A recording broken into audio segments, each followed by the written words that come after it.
Hey everybody, it's me, Jason Calacanis. Welcome, welcome. Hey everybody, it's me, Jason. Thank God Trump's out. I hate Trump and I love myself. Let your winners ride. Rain Man David Sacks. And instead, we open source it to the fans, and they've just gone crazy with it. Love you, Besties. Queen of Quinoa. Hey everybody, happy days are here again. Champagne bottles popping, both Clico again. Happy days are here again. Yay, Sacks is so happy. Trump's out of office. He gave an amazing speech about how great Biden's inauguration was. Welcome to the All In podcast. Oh my gosh. With me today in our post-inauguration afterglow is the dictator, Chamath Palihapitiya, the queen of quinoa, David Friedberg, and riding the blue wave, diving in, no more red pills. The blue wave is David. Rain Man Sacks is with us. David, how did it feel to watch Biden's inauguration speech, which you said hit all the notes, and I see you wearing blue today? Let me have a sip of my Veuve Clicquot and tell us, you've got the blue jacket, the blue shirt, and the blue headset on. You've ridden the blue wave. Tell us how you feel with Biden in office. I'm going to drink my Veuve. Jason, I'm just happy to see that that you're happy. And does this mean that your Trump derangement is over? You've gone cold turkey. You're on the wagon, and yeah, I'm just happy. I'm just happy to have my friend back and not have you part of this this Trump derangement zombie horde that you've been in for the last few years. I'll tell you two quick stories. The first one turned out not to be true, but there was a New York Times alert that came out this weekend saying that they were going to lift the travel ban, and for a moment I was like, I was a little in shock. And you know, I'm Canadian. My family's in Canada. I haven't seen them in a year. My mom is 80 years old. I haven't seen her in a year. And then the second was on the day of the inauguration. Biden signed an EO, I guess that you know starts to basically create a path to citizenship. And there are two women in my life who I think are just lovely, lovely people who I've never been able to hire, and now this gives us a path to hire them and compensate them and the way that we wanted to. And so in these moments, I started crying, and I've probably had 3 or 4 moments, and I realized, like, holy shit, I have had so much pent up emotion waiting for, honestly, just like a normal average day, and like simple, humane, good things. And I'm not trying to sort of jump on the Biden bandwagon. I think that he's got a lot of work to do. But I do think that just at a level, simple, basic level of humanity, it was a big sea change. How did you take it, Friedberg? I'm curious. Did you cry as well? I observed the inauguration. It was interesting. Oh, we didn't upgrade your firmware. Sorry. Right. We were supposed to push the 2 David firmwares for the ability to cry. But did you feel any emotion? Of the 3 emotions we've given you in your programming, did any of them move at all? I don't remember. I mean, I don't remember the origin of my non-emotional characterization, Jason. But yeah, I think it's just based on every interaction we've ever had with you. But continue. Right. I guess that makes sense. So I feel like the Biden moment on Inauguration Day, it really did feel like a sigh of relief because so much of Trump, love him or hate him, has been driven by a degree of tension, right? I mean, he came in to office on the premise that he was going to drain the swamp. I mean, that's kind of a very kind of active, position. He's going to go in, he's going to change things. And I think, the Biden tone is like, let's take it down a notch. Let's all take a deep breath. And I feel like that generated a collective sigh of relief. I'll also say that I watched that with the eyes of someone who voted for Trump. I didn't vote for Trump, but I don't think I voted this year. I can't remember. It was in the middle of the pandemic. But I basically feel like there's a lot of folks.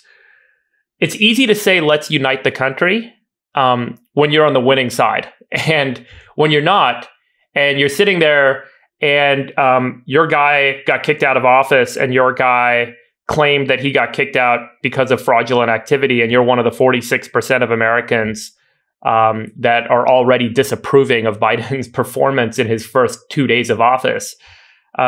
You don't look at that as a moment of relief. You don't look at that as a moment of respite. And I feel like there's a little bit of a missed point of view in terms of how we're all covering it and talking about it. It certainly feels good to take the tension down and take a deep breath and have leadership not be putting the tension out there.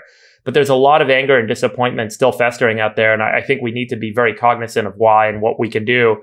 And it would have been nice to see Biden not just say, let's unite, but actually step over the line and declare some of the policies and points of view of the other side as being valid and engaging more directly on those points versus saying we'll all work together in the future. We're already seeing this rift with McConnell and others in terms of how to deal with the filibuster in a unified Senate. And I just don't think that we're there. So, yeah. Yeah. Sacks, what are your thoughts? And then we'll go to you, Chamath. Yeah, I mean, look, I'm not going to swoon over an octogenarian reading cliches off a teleprompter. I'm sorry, I just can't do it. Now, that being said, the inauguration speech struck all the right notes of, reconciliation, lowering the temperature, coming together. These are the things you're supposed to say at an inauguration. These are the presidential layups, if you will. It's kind of a weird thing that Trump could never quite get these layups in. Biden did what he was supposed to do. And I agree that there is a sense of relief in the temperature being lowered and the situation in Washington feeling a bit depressurized. And so I think he deserves credit for that. That's all for the good. I think the problem Biden's going to have is not just sort of the Trump right opposing him, but the uncivil warriors in his own party. Uncivil warriors, I think, was the most memorable line in his speech. There are people, I think, on the left who aren't really on board with the reconciliation agenda. I mean, shortly after the election, you had AOC proposing a Truth and Reconciliation Commission. Right.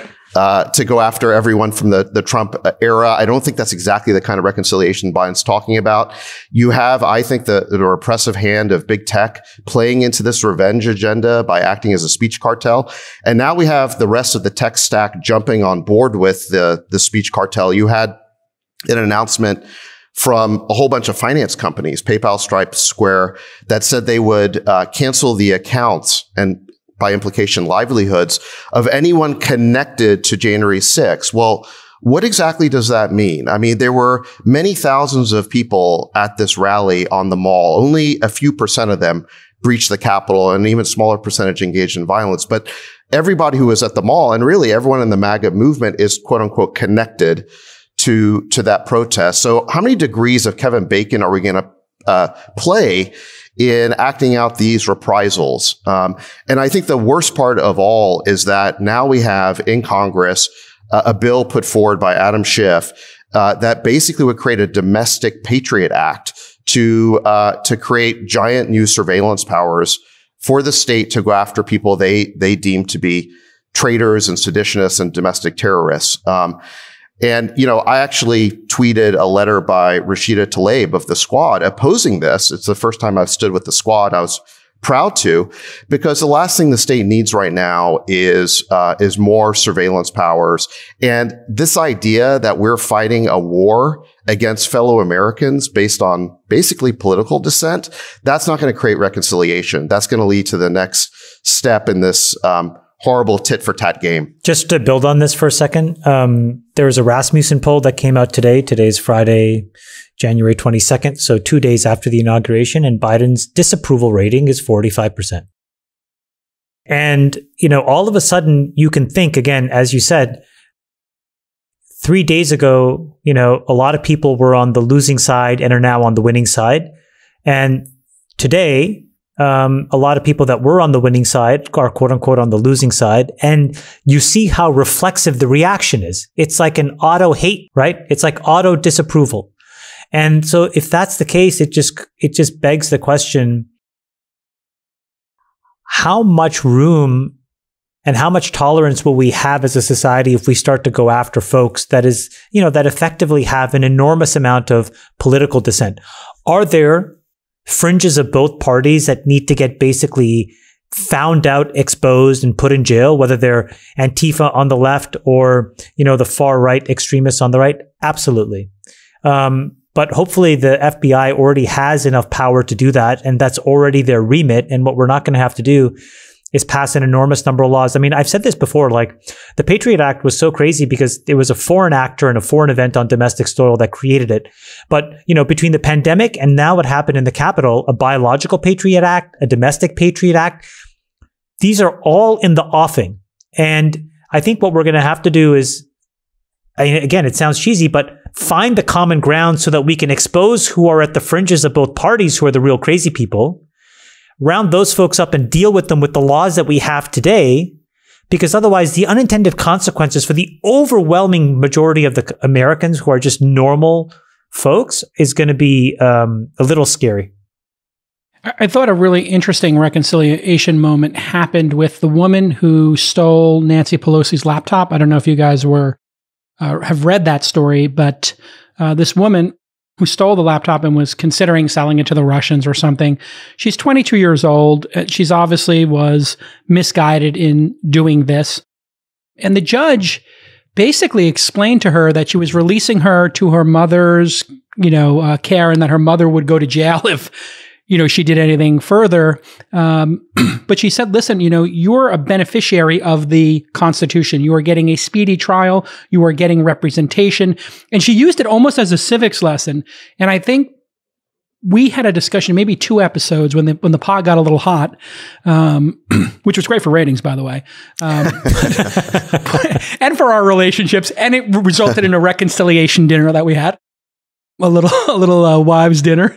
Our wives brought us together for dinner to just make sure everything was on the. Well, Chamath brought us together for dinner, and brought wives. Wives, yeah. And no, I mean it was a good thing because frankly, Jason, I was starting to hate you just a little bit, just a little bit, but I could feel the hate, and.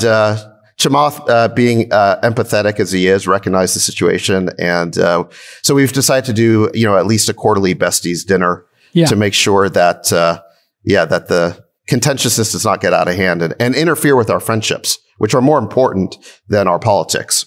Ultimately, that's what we all hope comes out of this podcast, which is a deeper understanding and reconciliation of issues that we disagree on, and breaking bread, having a meal, or having a civil conversation, even if it gets a little heated, keeping it civil is important. I thought that this is the way to handle it. A lot of these, we're going to be able to use some amount of judgment on the people who stormed the Capitol and say, okay, this person's misguided.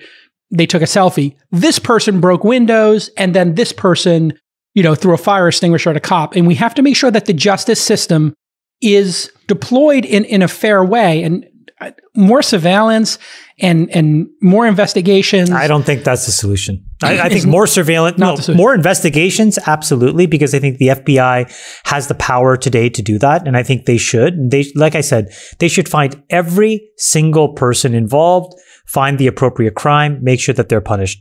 But the idea of passing broad sweeping surveillance powers over every American citizen is fucking nuts. Bonkers. And by the way, all that's going to do is create these honeypots for foreign governments to want to attack anyways. Because if that capability exists, it exists in code on servers somewhere, and folks in China and other places will want to find out where that is, and they will be attacking it all day long.